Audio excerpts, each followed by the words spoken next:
बच्चों आज के क्लास में हम सीखेंगे इंग्लिश टू उर्दू। इंग्लिश लिखा है, इससे हम उर्दू लिखेंगे।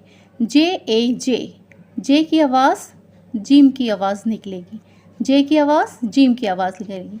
तो हम कैसे लिखेंगे? देखिए जे यानी कि जीम और दो जीम हैं। दो जीम को हम किस तरह से मिलाएंगे? यहाँ देखिए, जीम इस तरह से हमने लिखा, फिर इसको इस तरह से घुमा के इसे हमें लिखना है।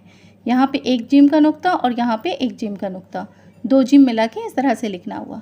अब यहाँ पे है HAJ यानी कि हे और ये जीम। यहाँ देखिए हे, इसमें कोई नुक्ता नहीं, और जीम इसमें एक नुक्ता। तो हम कैसे लिखेंगे? ठीक इसी तरह से लिखेंगे। हे, इसके साथ हम जीम को मिलाएंगे। ये क्या हुआ? हज। ये हो गया जज, ये हो गया हज। अब यहाँ पे देखिए CH, चे की आवाज़ निकलेगी। CH की आवाज़ चे की आवाज़ निकलेगी। CHA चचा। तो हम कैसे लिखेंगे? देखिए चे, ठीक इसी की तरह से मिलाएंगे।